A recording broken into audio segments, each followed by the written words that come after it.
Twelfth class. बेटे आज जो है हम अपना जन आंदोलनों का उदय जो हमारा 7th चैप्टर है उसको कंटिन्यू करते हुए आज का टॉपिक करेंगे। आज का हमारा टॉपिक रहेगा सूचना का अधिकार संबंधी आंदोलन, यानी कि movement for right to information. ठीक है, आप सब बच्चों ने कई बार सुना होगा सूचना के अधिकार के बारे में, तो आज जो है उसके बारे में डिटेल से हम जानेंगे कि किस तरीके से जो है सिचुएशन के बाद किस घटना के पश्चात जो है ये कहाँ से स्टार्ट होता है ये मूवमेंट, और फाइनली किस तरीके से ये पूरे राष्ट्र के लिए जो है एक जो है एक्ट के रूप में पारित किया जाता है। तो हम स्टार्ट करते हैं इसको। देखिए, सूचना का अधिकार जो हमारा आंदोलन है वो उसको जो है वो सन 1990 में आरंभ हुआ था। तो इस आंदोलन का नेतृत्व किसने किया था? मजदूर किसान शक्ति संगठन के द्वारा इसका आंदोलन का नेतृत्व किया गया था। उसके बाद ये कहाँ से स्टार्ट होता है? ये सबसे पहले बेटा स्टार्ट होता है राजस्थान से। कि राजस्थान में क्या था कि राजस्थान में जो है राजस्थान के अंदर जो है स्कूलों की डिस्पेंसरी, छोटे बांधों और सामुदायिक केंद्रों, बहुत सारी ऐसी विकास योजनाओं पर जो है मजदूरों को लगाया गया था। और जो है जब उनको मजदूरों को जो है मजदूरी देने का समय आया तो ऐसा महसूस किया गया उन मजदूरों के द्वारा कि कहीं ना कहीं जो है क्या किया गया है, हमारे को मजदूरी देने में कोई घोटाला किया गया है। उन्हें ऐसा लगता था बेटे कि सरकार की तरफ से जितना पैसा उनको मजदूरी के रूप में आ रहा है उनको उतना पैसा नहीं मिल रहा है। ठीक है, तो इसके लिए उन्होंने क्या कहा कि इसके लिए उन सब मजदूरों ने क्या कहा कि हमारे को क्या चाहिए, हमारे को जो है इस सारे काम का कि इस सारे जो भी हमारे को, यहाँ पर एक शब्द यूज हुआ आपका पगार मतलब होता है वेतन। ठीक है, कि जो भी हमारे को वेतन दिया जाना निश्चित हुआ है सरकार की तरफ से, उन सब का हमारे को क्या मिलना चाहिए, एक रिकॉर्ड मिलना चाहिए, सार्वजनिक खुलासा होना चाहिए इस बात का कि हमारे लिए कितना पैसा सरकार की तरफ से आया है।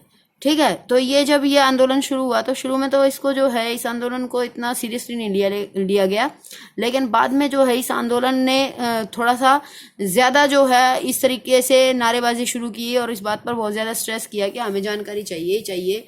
तो फिर जो है जल्दी में वहाँ पर जो राजस्थान के अंदर क्या कर दिया गया था कि इस संगठन के पहले जो है 1994 और फिर 1996 में जन सुनवाई का आयोजन किया गया और फिर प्रशासन को इस संबंध में अपना पक्ष स्पष्ट करने को भी कहा गया। इस तरीके से ये बात शुरू हुई। और उसके बाद क्या हुआ बेटा कि सरकार ने जो है राजस्थान में पंचायती राज अधिनियम में संशोधन किया और इस नए कानून के अंतर्गत क्या निश्चित कर दिया गया कि जनता को जो है पंचायतों में जो भी काम होगा, ठीक है, जनता के द्वारा जो पंचायतों के अंदर जो भी काम हुआ करेगा, जनता को क्या देनी पड़ेगी, जनता को सारे काम की जो है फोटोस्टेट कॉपी देनी पड़ा करेगी कि भाई जो ये काम किया गया है और उसके लिए इतना पैसा सरकार की तरफ से आया है।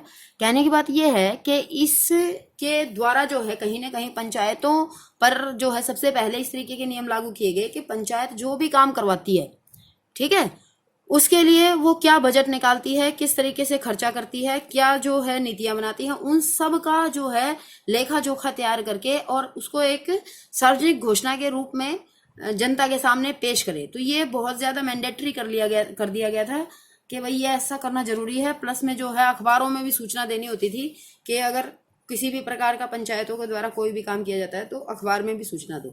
ठीक है, तो ये यहाँ पर इस लेवल पर पंचायती लेवल पर जो है इसका काफी अच्छे रिजल्ट्स देखे गए और ये देखा गया कि पंचायती लेवल पर जो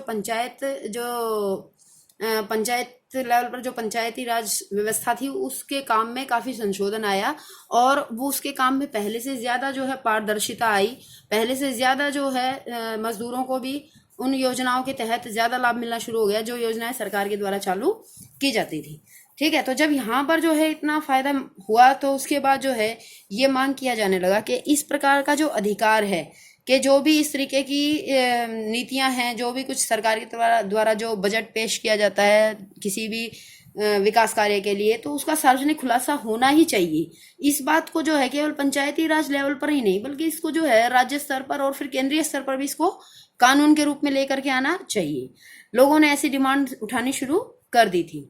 ठीक है, वैसे तो बेटा इसके जो है कई बार इसकी मीटिंग्स हुई और इसके बारे में चर्चाएं हुई, लेकिन जो है फाइनली क्या होता है कि इसके अंतर्गत इसके केंद्रीय स्तर पर क्या हुआ कि केंद्रीय स्तर पर सूचना की स्वतंत्रता अधिनियम 2002 निर्मित किया गया। ठीक है, यहाँ पे पारित नहीं है बेटा, सिर्फ निर्मित किया गया, लेकिन इसके ऊपर किसी भी प्रकार का कोई भी काम जो है प्रभावशाली ढंग से 2002 में कुछ हो नहीं पाया। ठीक है, फिर उसके बाद जो है 2004 में क्या होता है कि केंद्र में यूपीए की सरकार आई। ठीक है, तो यूपीए की सरकार के द्वारा जो है, यूपीए कौन है, यूनाइटेड प्रोग्रेसिव अलायंस, यानी कि ये एक कांग्रेस का गठबंधन सरकार होती है, ठीक है, यूपीए। तो यूपीए की सरकार के द्वारा जो है सूचना के अधिकार संबंधी अधिनियम को अपने न्यूनतम साझा कार्यक्रम में शामिल किया गया।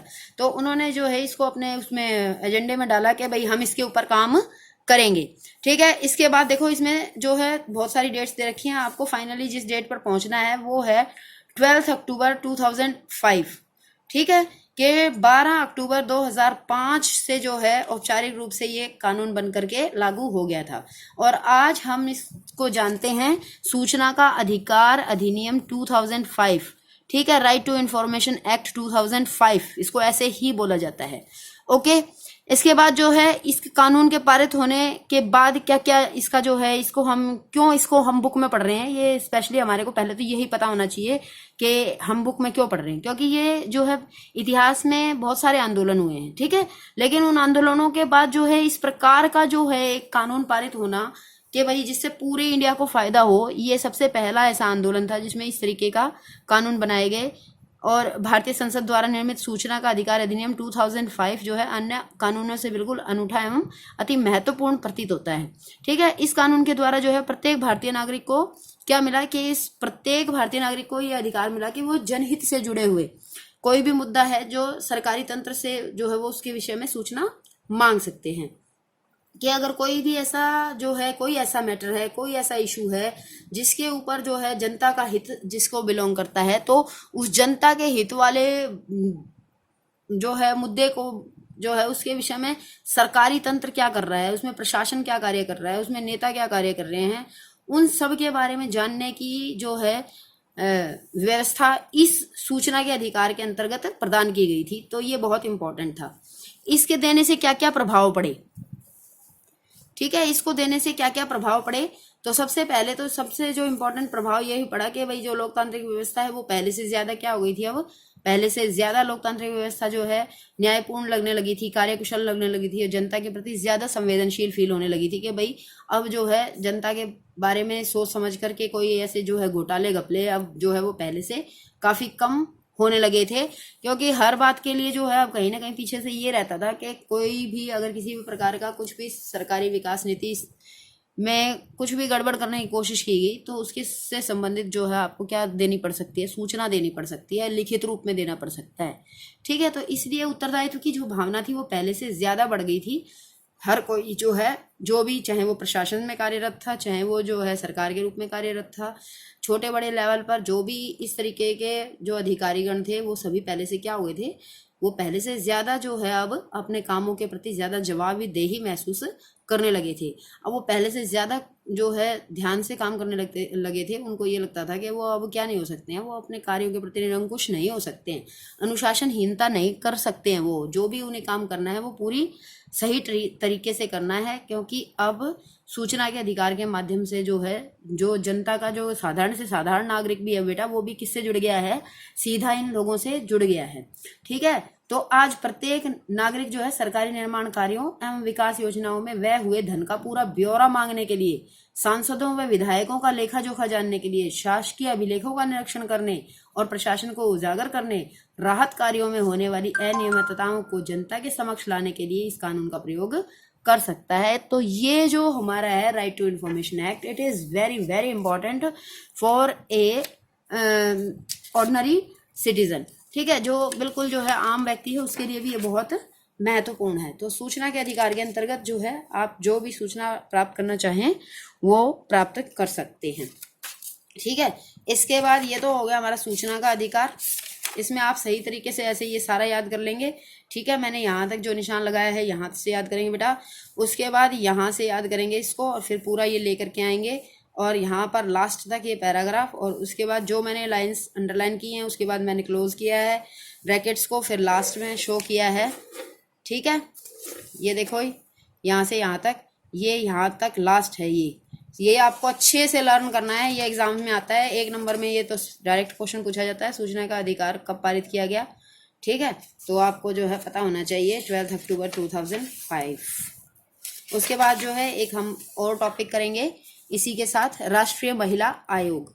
राष्ट्रीय महिला आयोग जो है वो बहुत ही जो है इम्पोर्टेंट है, स्पेशली जो है महिलाओं से रिलेटेड जो भी आंदोलन हुए, ठीक है, तो उससे कहीं ना कहीं ये पता चला कि महिलाएं क्या हो चुकी हैं, महिलाएं पहले से ज्यादा जागरूक हो चुकी हैं, वो पहले से ज्यादा जो है अपने अधिकारों के बारे में बात करने लगी हैं, और केवल जो है घरेलू स्तर पर ही नहीं बल्कि वो जो है व्यावसायिक स्तर पर और जितने भी फील्ड हैं सभी जगह पर जो है अब वो अपने अधिकारों की बात करने लगी है। तो इस संदर्भ में जो है राष्ट्रीय महिला आयोग गठित किया गया कि किसी भी प्रकार का अगर महिलाओं को कोई भी कुछ भी जो है कोई भी तकलीफ है, समस्या है, तो वो उस राष्ट्रीय महिला आयोग के पास जो है जा करके शिकायत कर सकती है और अपने अधिकारों के लिए आवाज उठा सकती है। तो यहाँ पर देखिए महिलाओं पर हो रहे अत्याचारों तथा उनके साथ हो रहे भेदभावपूर्ण व्यवहार के विरुद्ध शिकायतें सुनने एवं उनकी स्थिति में सुधार लाने के उद्देश्य से ही केंद्र सरकार ने 1990 में एक महत्वपूर्ण कदम उठाया था। ठीक है, आप ये करके ऊपर मैंने डेट लिखी है, आप अपने बुक में अपने डेट लिख लीजिए कि 31 जनवरी 1992 को राष्ट्रीय महिला आयोग का गठन किया गया था। ये क्वेश्चन बेटा कई बार जो है कई बार अच्छे अच्छे पेपर्स में जो है नौकरी वगैरह के पेपर में भी जो है ये एग्जाम में आता है, ये वाला क्वेश्चन कि राष्ट्रीय महिला आयोग का गठन कब किया गया। तो 31 जनवरी 1992 में जो है राष्ट्रीय महिला आयोग का गठन किया गया था। ठीक है, आपको यही पता होना सबसे ज्यादा जरूरी है। इसके बाद जो है यहाँ तक आप लिख करके और उसके बाद सीधा जो है आप बता देंगे कि इसका गठन ये है कब किया गया, तब किया गया है इसके अनुसार।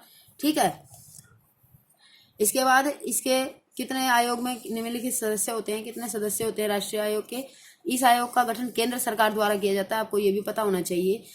अंडरस्टूड है, जब हम राष्ट्रीय कह रहे हैं तो राष्ट्रीय मतलब यहाँ पर केंद्रीय सरकार। ठीक है, केंद्र सरकार का यहाँ पर रोल है।